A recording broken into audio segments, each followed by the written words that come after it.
बृहस्पतिवार व्रत कथा। इस व्रत को करने से समस्त इच्छाएं पूर्ण होती हैं और बृहस्पति भगवान प्रसन्न होते हैं। धन, विद्या, पुत्र तथा मनोवांछित फल की प्राप्ति होती है। परिवार में सुख तथा शांति रहती है, इसलिए ये व्रत सर्वश्रेष्ठ और अति फलदायक है। इस व्रत में केले का पूजन ही करें। कथा और पूजन के समय मन, कर्म और वचन से शुद्ध होकर मनोकामना पूर्ति के लिए बृहस्पति देव से प्रार्थना करनी चाहिए। दिन में एक ही समय में भोजन करें। भोजन चने की दाल आदि का करें। नमक ना खाएं। पीले वस्त्र पहने। पीले फलों का प्रयोग करें। पीले चंदन से पूजन करें। पूजन के बाद भगवान बृहस्पति देव की कथा सुननी चाहिए। बृहस्पतिवार कथा प्राचीन समय की बात है। एक बड़ा प्रतापी तथा दानी राजा था। वह प्रत्येक गुरुवार को व्रत रखता और पूजन करता था। ये सब बातें उसकी रानी को पसंद नहीं करती थी। वह ना ही व्रत करती थी और ना ही किसी को एक भी पैसा दान के रूप में देती थी। राजा को भी वह ऐसा करने से मना करती थी। एक समय की बात है कि राजा शिकार खेलने वन को गए। घर में रानी और दासी थे। उस समय गुरु बृहस्पति देव साधु रूप का धारण कर राजा के दरवाजे पर भिक्षा मांगने आए। साधु ने रानी से भिक्षा मांगी तो वह कहने लगी, हे साधु महाराज, मैं इस दान पुण्य से तंग आ चुकी हूँ। आप कोई ऐसा उपाय बताएं जिससे ये सारा धन नष्ट हो जाए तथा मैं आराम से रह सकूं। साधु रूपी बृहस्पति देव ने कहा, हे देवी, तुम अति विचित्र हो। संतान और धन से तो कोई भी दुखी नहीं होता। अगर तुम्हारे पास बहुत सारा धन है तो उसे शुभ कार्यों में लगाओ, जिससे तुम्हारे दोनों लोग सुधरेंगे। परंतु साधु की इन सब बातों से रानी खुश नहीं। उसने कहा, मुझे ऐसे धन की आवश्यकता नहीं है जिसे मैं अन्य लोगों को दान दे दूं तथा जिससे संभालने में मेरा समय सारा नष्ट हो जाए। साधु ने कहा, यदि तुम्हारी ऐसी इच्छा है तो मैं तुम्हें जैसा बताता हूँ तुम वैसा ही करना। बृहस्पतिवार के दिन घर को गोबर से लीपना, अपने केशों को पीली मिट्टी से धोना, केशों को धोते समय स्नान करना, राजे से हजामत बनवाने को कहना और भोजन में मांस मदिरा खाना, कपड़ा धोबी के यहाँ धुलने डालना। इस प्रकार 7 बृहस्पतिवार करने से तुम्हारा सब धन नष्ट हो जाएगा। इतना कहकर साधु रूपी बृहस्पति देव अंतर्ध्यान हो गए। साधु के कहे अनुसार रानी को केवल 3 बृहस्पतिवार ही बीते थे कि उसकी समस्त धन संपत्ति नष्ट हो गई। भोजन के लिए परिवार तरसने लगा। एक दिन राजा रानी से बोला, हे रानी, तुम यहीं रहो, मैं दूसरे देश को जाता हूँ, क्योंकि यहाँ पर मुझे सभी लोग जानते हैं, इसलिए मैं यहाँ कोई छोटा कार्य नहीं कर सकता। ऐसा कहकर राजा परदेश चला गया। वहां वह जंगल से लकड़ी काट कर लाता और शहर से बेचता। इस तरह वह अपना जीवन व्यतीत करने लगा। इधर राजा के बिना रानी और दासी दुखी रहने लगे। एक समय की बात है, रानी और दासियों को 7 दिन बिना भोजन के रहना पड़ा। तो रानी ने अपनी दासी से कहा, हे दासी, पास ही के नगर में मेरी बहन रहती है, वह बड़ी धनवान है, तू उसके पास जा और कुछ ले आ ताकि थोड़ा सा गुजर बसर हो जाए। दासी रानी की बहन के पास गई। उस दिन बृहस्पतिवार था। रानी की बहन उस समय बृहस्पतिवार की कथा सुन रही थी। दासी ने रानी की बहन को अपनी रानी का संदेश सुना दिया, लेकिन रानी की बहन ने कोई उत्तर नहीं दिया। जब दासी को रानी की बहन से कोई उत्तर नहीं मिला तो वह बहुत दुखी हुई और उससे क्रोध भी बहुत आया। दासी ने वापस आकर रानी को सारी व्यथा सुना दी। सुनकर रानी ने अपने भाग्य को कोसा। उधर रानी की बहन ने सोचा कि मेरी बहन की दासी आई थी, परंतु मैं उससे नहीं बोली, इससे वह बहुत दुखी हुई होगी। कथा सुनकर और पूजन समाप्त करके वह अपनी बहन के घर गई और कहने लगी, हे बहन, मैं बृहस्पतिवार का व्रत कर रही थी, तुम्हारी दासी गई, परंतु जब तक कथा होती तब तक ना उठते हैं ना बोलते हैं, इसलिए मैं नहीं बोली। कहो दासी क्यों गई थी? रानी बोली, बहन, हमारे घर अनाज नहीं था। ऐसा कहते कहते रानी की आंखें भर आई। उसने दासियों समय भूखा रहने की बात भी अपनी बहन को बता दी। रानी की बहन बोली, देखो बहन, बृहस्पति देव भगवान सबकी मनोकामना पूर्ण करते हैं, शायद तुम्हारे घर में भी अनाज रखा हो। ये सुनकर दासी घर के अंदर गई तो वह वहां से एक घड़ा अनाज का भरा मिल गया। उसे बड़ी हैरानी हुई, क्योंकि उसके अनुसार घर का एक एक बर्तन खाली था। उसने बाहर आकर रानी को बताया। दासी रानी से कहने लगी, हे रानी, जब हमको अन्न नहीं मिलता तो हम व्रत ही तो करते हैं, इसलिए क्यों ना इस व्रत की कथा व विधि पूछ ली जाए, हम भी व्रत किया करेंगे। दासी के कहने पर रानी ने अपनी बहन से बृहस्पतिवार व्रत के बारे में पूछा। उसकी बहन ने बताया, बृहस्पतिवार के व्रत में चने की दाल और मुनक्का से विष्णु भगवान के केले की जड़ में पूजन करे तथा दीपक जलावे, पीला भोजन करे तथा कथा सुने।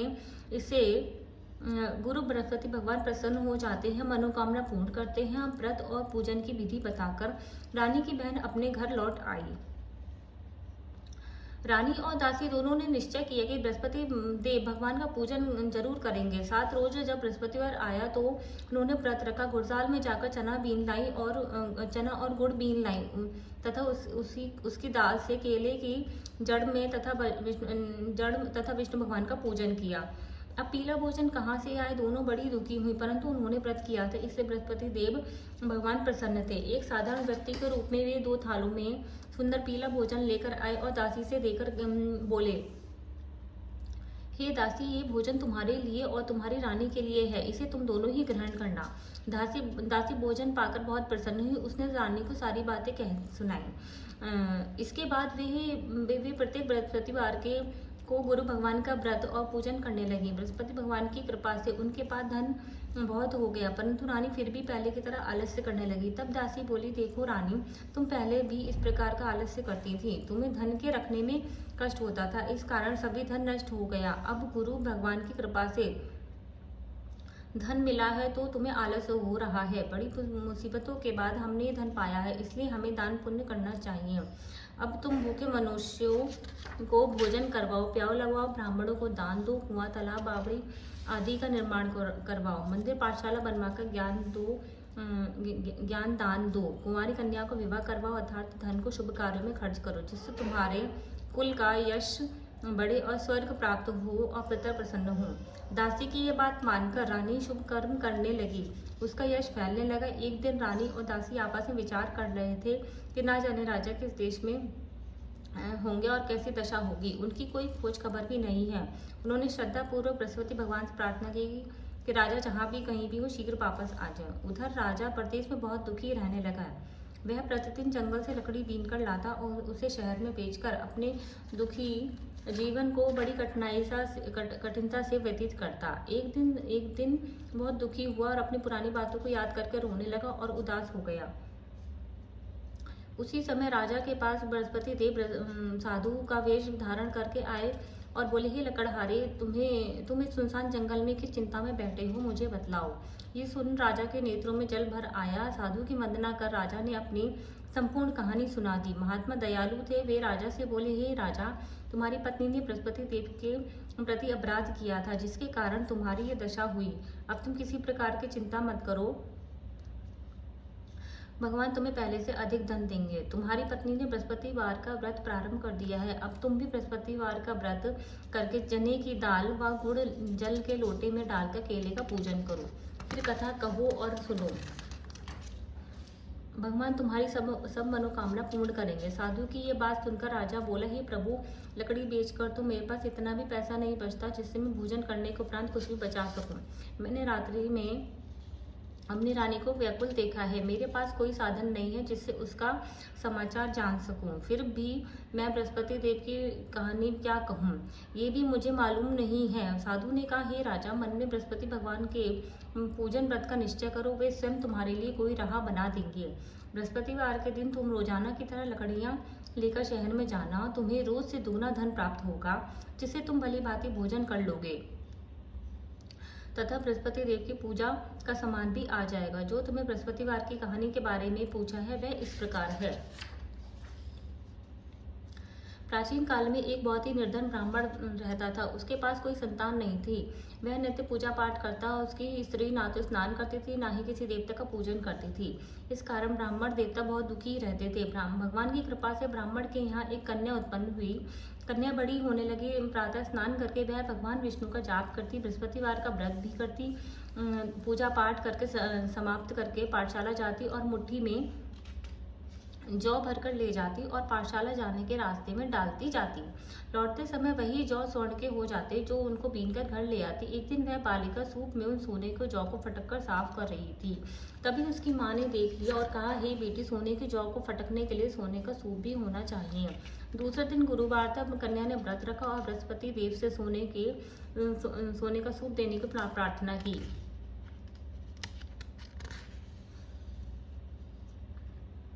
बृहस्पति देव ने उसकी प्रार्थना स्वीकार कर ली और रोजाना की तरह वह कन्या पाठशाला जौ फैलाती हुई चली गई। और पाठशाला से लौटकर जब वह जौ बीन रही थी तो उसे बृहस्पति देव की कृपा से उसे सोने का सूप मिला। उसे वह घर ले आई और उसे साफ करने लगी, परंतु उसकी माँ का वही आचरण रहा। एक दिन की बात है, कन्या सोने के सूप में जौ साफ कर रही थी। उस समय उस नगर के राजकुमार वहां से निकला। कन्या के रूप एवं कार्य को देखकर वह मोहित हो गया। राजमहल में आकर वह भोजन और जल त्याग कर उदास होकर लेट गया। राजा को जब राजकुमार द्वारा अन्न जल त्यागने का समाचार ज्ञात हुआ तो उसने अपने मंत्रियों के साथ वह अपने पुत्र के पास गया और कारण पूछा। राजकुमार ने राजा को कहा, उस लड़की के घर का पता भी बता दिया। मंत्री ने उस लड़की के घर गया और मंत्री ने ब्राह्मण के समक्ष राजा की ओर से निवेदन किया। कुछ ही दिनों बाद ब्राह्मण की कन्या का विवाह राजकुमार के साथ संपन्न हो गया। कन्या के घर से जाते ही ब्राह्मण के घर में पहले की भांति गरीबी का निवास हो गया। एक दिन दुखी होकर ब्राह्मण अपनी पुत्री से मिलने गया। बेटी ने पिता की अवस्था को देखा और अपनी माँ का समाचार पूछा। ब्राह्मण ने सभी हाल कह सुनाया।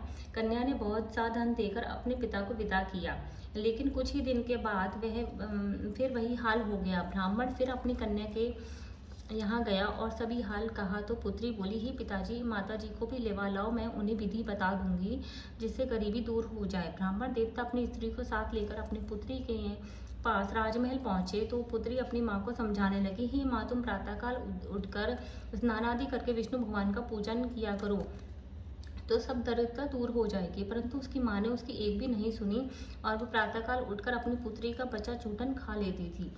एक दिन उसकी पुत्री को बहुत गुस्सा आया। उसने माँ को कोठरी में बंद कर दिया और प्रातःकाल स्नान आदि कराकर उसे पूजा पाठ करवाया तो उसकी माँ की बुद्धि ठीक हो गई। इसके बाद वह नियम से पूजा पाठ करने लगी और प्रत्येक बृहस्पतिवार को व्रत करने लगी। इस व्रत के प्रभाव से मृत्यु के बाद वह स्वर्ग को गई। वह ब्राह्मण भी सुखपूर्वक इस लोक का सुख भोगकर स्वर्ग को प्राप्त हुआ। इस तरह कहानी कहकर साधु देवता वहां से अंतर्ध्यान हो गए। धीरे धीरे समय बीतता गया और बृहस्पतिवार का दिन आया। राजा जंगल से लकड़ी काटकर शहर में बेचने गया। उसे उस दिन और दिनों से अधिक धन मिला। राजा ने चना और घुड़साल गुड़ आदि लाकर बृहस्पति देव का व्रत किया। उस दिन से उसके सभी कलेश दूर हो गए। परंतु जब अगला गुरुवार आया तो वह बृहस्पतिवार का व्रत करना भूल गया। इस कारण बृहस्पति देव उससे नाराज हो गए। उस दिन उस नगर के राजा ने विशाल यज्ञ का आयोजन कराया था तथा अपने समस्त राज्य में घोषणा करवा दी कि सभी लोग मेरे यहाँ भोजन करने आए। किसी के घर चूल्हा ना जले, इस आज्ञा को जो नहीं मानेगा उसे फांसी पर लटका दिया जाएगा। राजा की आज्ञा के अनुसार राज्य के समस्त वासी राजा के भोज में सम्मिलित हुए, लेकिन लकड़हारा कुछ देर से पहुंचा, इसलिए राजा उसको अपने साथ महल में ले गए और राजा लकड़हारे को भोजन करा रहे थे। तब रानी की दृष्टि उस खूंटी पर पड़ी जिससे उसका हार लटका हुआ था। उसे हार खूंटी पर लटका दिखाई नहीं दिया। रानी को निश्चय हो गया कि मेरा हार इसी लकड़हारे ने चुरा लिया है। उसी समय सैनिक बुलवाकर उसको जेल में डलवा दिया। लकड़हारा जेल में विचार करने लगा, ना जाने कौन से पूर्व जन्म के कर्म से मुझे ये दुख प्राप्त हुआ है, और जंगल में मिले साधु को याद करने लगा। तत्काल बृहस्पति देव साधु के रूप में प्रकट हो गए और कहने लगे, अरे मूर्ख, तूने बृहस्पति देव की कथा नहीं की, इसी कारण तुझे दुख प्राप्त हुआ है। अब चिंता मत कर, बृहस्पतिवार के दिन जेल खाने के दरवाजे पर तुझे 4 पैसे पड़े मिलेंगे। उनसे तू बृहस्पति देव की पूजा करना और तेरे सभी कष्ट दूर हो जाएंगे। अगले बृहस्पतिवार उसे जेल के द्वार पर 4 पैसे पड़े मिले। राजा ने पूजा का सम्मान मंगवाकर कथा कही और प्रसाद बांटा। उसी रात्रि में बृहस्पति देव ने उस नगर के राजा को स्वप्न में दर्शन देकर कहा, हे राजा, उठ, तुझे उस जेल में तूने जिसे जेल में बंद किया है उसे कल छोड़ देना, वह निर्दोष है। राजा प्रातःकाल उठा और खूंटी पर हाथ टंगा देकर लकड़हारे को बुलाकर क्षमा याचना मांगी तथा राजा के योग्य सुंदर वस्त्र आभूषण भेंट कर उसे विदा किया। गुरुदेव की आज्ञा अनुसार राजा अपने नगर को चल दिया। राजा जब नगर के निकट पहुंचा तो उसे बड़ा ही आश्चर्य हुआ। नगर में पहले से अधिक बाग, तालाब और कुएं तथा बहुत सी धर्मशालाएं, मंदिर आदि बने हुए थे। राजा ने पूछा, ये किसके द्वारा बनवाए गए हैं? तब नगर के सब लोग कहने लगे, हे राजा, ये सब रानी और दासी के द्वारा बनवाए गए हैं। राजा को आश्चर्य हुआ और गुस्सा भी आया। कि उसकी अनुपस्थिति में रानी के पास धन कहाँ से आया होगा। जब रानी ने ये खबर सुनी कि राजा आ रहे हैं, तब उसने दासी से कहा, हे दासी, राजा हमको कितनी बुरी हालत में छोड़ गए थे, मैं हमारी ऐसी हालत देखकर लौट ना जाए, इसलिए तू दरवाजे पर खड़ी हो जा। रानी की आज्ञा के अनुसार दासी दरवाजे पर खड़ी हो गई और जब राजा आए तो उन्हें अपने साथ लिवा लाई। तब राजा ने क्रोध में आकर अपनी तलवार निकाली और पूछने लगा, बताओ ये सब धन तुम्हें कैसे प्राप्त हुआ। तब रानी ने कथा कह सुनाई। राजा ने निश्चय किया कि मैं रोजाना दिन में 3 बार कथा कहा करूंगा और रोज व्रत किया करूंगा। अब हर समय राजा के दुपट्टे में चने की दाल बंधी रहती तथा दिन में 3 बार कथा कहता। एक रोज राजा ने विचार किया कि चलो अपनी बहन के यहाँ हो आऊं। इस तरह का निश्चय कर राजा घोड़े पर सवार होकर अपनी बहन के यहाँ चल दिया। मार्ग में उसने देखा कि कुछ आदमी मुर्दे को ले जा रहे हैं। उसने रोककर राजा कहने लगा, अरे भैया, मेरी बृहस्पतिवार की कथा सुन लो। वे बोले, लो, हमारा तो आदमी मर गया है और इसको अपनी कथा की पड़ी है। परंतु कुछ आदमी बोले कि अच्छा कहो, हम तुम्हारी कथा भी सुनेंगे। और राजा ने दाल निकाली और कथा कहनी शुरू कर दी। जब कथा आधी हो गई तो मुर्दा हिलने लगा और जब कथा समाप्त हो गई तो राम राम कहकर वह मुर्दा खड़ा हो गया। राजा आगे बढ़ा। उसे चलते चलते शाम हो गई। उसने मार्ग में एक किसान के खेत में हल चलाता हुआ मिला। राजा ने उसे कथा सुनने का आग्रह किया, लेकिन वह नहीं माना। राजा आगे चल पड़ा। राजा के हटते ही किसान के बैल पछाड़ खाकर नीचे गिर गए और किसान के पेट में बहुत तेज दर्द होने लगा। उसी समय किसान की माँ रोटी लेकर आई। जब उसने देखा कि किसान पछाड़ खाकर नीचे गिर गया है, उसी समय किसान की माँ रोटी लेकर आई। उसने जब देखा तो अपने पुत्र से सब हाल पूछा। बेटे ने सभी हाल बता दिया। बुढ़िया दौड़ी दौड़ी उस घुड़सवार के पास गई और उससे बोली, मैं तेरी कथा सुनूंगी, तू अपनी कथा मेरे खेत पर ही चलकर कहना। राजा ने लौटकर बुढ़िया के खेत पर जाकर कथा कही। उसे सुनते ही बैल खड़े हो गए और किसान के पेट का दर्द भी ठीक हो गया। राजा अपनी बहन के घर पहुंच गया। बहन ने भाई की खूब अवगत करी और दूसरे रोज प्रातःकाल राजा उठा तो वे कहने लगा कि सब लोग यहाँ भोजन कर रहे हैं। राजा ने अपनी बहन से पूछा, कोई ऐसा मनुष्य है जिसने भोजन नहीं किया हो और जो मेरी बृहस्पतिवार की कथा सुन ले। बहन बोली, हे भैया, ये देश ऐसा ही है, पहले यहाँ के लोग भोजन करते हैं और बाद में अन्य काम करते हैं। फिर वह एक कुम्हार के घर में गई और जिसका लड़का बीमार था। उसे मालूम हुआ कि यहाँ 3 दिन से किसी ने भोजन नहीं किया है। रानी ने अपने भाई की कथा सुनने का आग्रह किया। वह तैयार हो गया। राजा ने जाकर बृहस्पतिवार की कथा कही, जिसको सुनकर उसका लड़का ठीक हो गया। अब तो राजा की हर ओर प्रशंसा होने लगी। एक दिन राजा ने अपनी बहन से कहा, हे बहन, मैं अपने घर जाऊंगा, तुम भी तैयार हो जाओ। राजा की बहन ने अपनी सास से अपने भाई के साथ चलने की आज्ञा मांगी तो वह बोली, चली जा, परंतु अपने लड़कों को मत लेके जाना, क्योंकि तेरे भाई की कोई संतान नहीं है। बहन ने अपने भाई से कहा, हे भैया, मैं तो चलूंगी, परंतु कोई बालक नहीं जाएगा। अपनी बहन की ये बात सुनकर राजा बहुत दुखी हुआ और कहने लगा कि बहन, तुम जब बालक नहीं जाएंगे तो तुम जाके क्या करोगी। राजा ने अपनी रानी से सारी कथा सुनाई और बिना भोजन किए वह शैया पर लेट गया। रानी बोली, हे प्रभु, बृहस्पति देव ने हमें सब कुछ दिया है, वे हमें संतान भी अवश्य देंगे। उसी रात बृहस्पति देव ने राजा को स्वप्न में दर्शन देकर कहा, हे राजा, उठ, सभी सोच त्याग दे, तेरी रानी गर्भवती है। राजा को ये जानकर बड़ी खुशी हुई। 9वें महीने में रानी के गर्भ में एक सुंदर पुत्र पैदा हुआ। तब राजा बोला, हे रानी, स्त्री बिना भोजन के रह सकती है, परंतु बिना कहे नहीं रह सकती। जब मेरी बहन आए तो तुम उससे कुछ मत कहना। रानी ने हाँ कर दी और जब राजा की बहन ने ये शुभ समाचार सुना तो वह खुश हुई और बधाई लेकर अपने भाई के यहाँ आई। रानी ने तब उसे आने का उलाहना दिया। जब भाई अपने साथ ला रहे थे तब तुमने टाल दिया और उनके साथ नहीं आए। राजा और आज अपने ही भागी भागी बिना बुलाए आ गई। तो राजा की बहन बोली, ये भाई, मैं इस प्रकार ना कहती तो तुम्हारे घर औलाद कैसे होती। बृहस्पति देव सभी मनोकामनाएं पूर्ण करते हैं जो सद्भावना पूर्वक बृहस्पतिवार का व्रत करता है और कथा पढ़ता है अथवा सुनता है और दूसरों को सुनाता है, बृहस्पति देव उसकी सभी मनोकामना पूर्ण करते हैं, उनकी सदैव रक्षा करते हैं। जो संसार में सद्भावना से गुरुदेव का पूजन एवं व्रत सच्चे हृदय से करते हैं, उनकी सभी मनोकामनाएं वैसे ही पूर्ण होती हैं। जैसे सच्ची भावना से रानी और राजा ने बृहस्पति देव की कथा का गुणगान किया तो उनकी सभी मनोकामनाएं इच्छाएं पूर्ण हो गईं। बृहस्पति देव ने पूर्ण करें। अनजाने में भी बृहस्पति देव की उपेक्षा ना करें, ऐसा करने से सुख शांति नष्ट हो जाती है। इसलिए सबको कथा सुनने के बाद प्रसाद लेकर जाना चाहिए। हृदय से उनका मनन करते हुए जयकारा बोलने चाहिए। बोलो बृहस्पति भगवान की जय।